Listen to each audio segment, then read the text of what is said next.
tractor sales.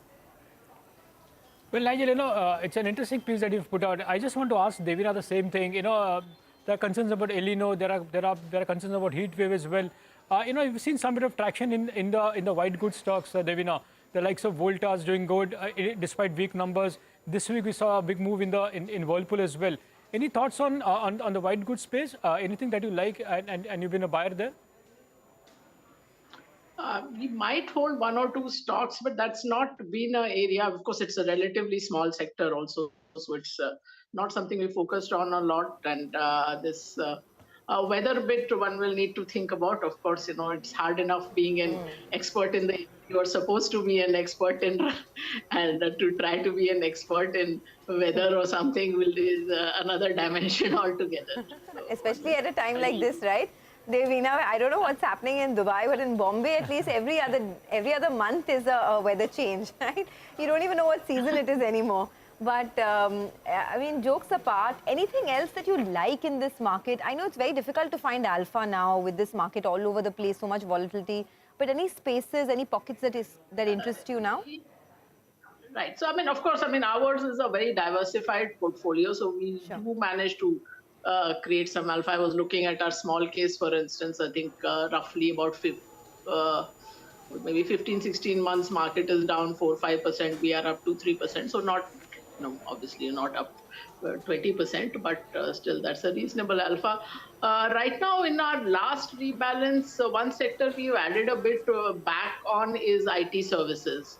So we had, with various changes over the quarters, we have become underweight. Now we've gone slightly overweight. We might go even a little more overweight there. And that's a sector that, of course, has been performing also of late. So that has been providing some of the cushion from where the banks have gone down.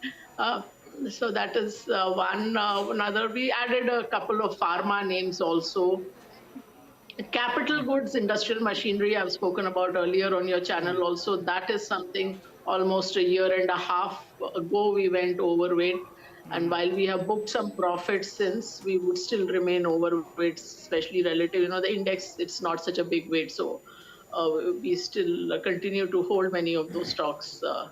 Though, as I said, we booked profits as well because some of them have doubled and tripled as well. All right. Hi, Devina. In this sort of a market, what to buy is important, but often what not to buy is important. So what's something that you all are completely avoiding, in terms of a sector? Maybe it's the new age theme. There were some hopes out there. They ran up a little bit. But, some of them have come down as well from the top. So what are you all avoiding in this sort of a market?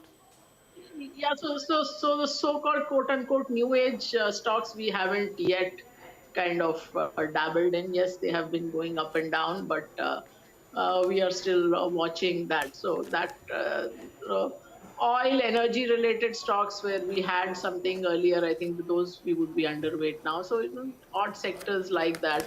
But mostly, we of course look at bottom-up. So for instance, we might be a little overweight still chemicals and textiles, but that's not a sector call, it's more a stock call. And that's the way we've done it. FMCG also, for instance, we started with our FMCG kind of dipping our toes in with ITC last year, roughly, I think exactly about a year ago or so, maybe 11 months or so. So, right. Sure. All right, Devina, we appreciate your thoughts. Thanks a lot for joining us on Editors Roundtable. And with that, it is a wrap. But folks, what's the weekend plan? I was actually waiting for this question. I just went up with but do you have weekend a plan? plans. I actually don't have any plans. Sorry. Then why were you waiting for the question? No, I was waiting for a question because you'll keep asking every Friday, and I keep answering that. No, sorry, I don't have any plans. But Nigel, any support to UB, USL? No. I've entered the period where there's no support, 1.5 months. Or then I think maybe a trek or something. Then, I believe. Anuj has the most exciting weekend plans these days, right? No, I think I'm planning to watch this web series. I've heard some good reviews about it. It's Fuzzy. I watched it, by the way. It's amazing. I watched it. Absolutely. So I think because there's no match, there's no movie, so I think I'll go with that. And people talk a lot about Shahid Kapoor. I think that Vijay Sethupathi, he's amazing in this series, and I think you should totally watch that. All right, guys, have a great weekend. You know what to do with your time if you don't have any plans. And we will be back bright and early on Monday. Thanks for joining in.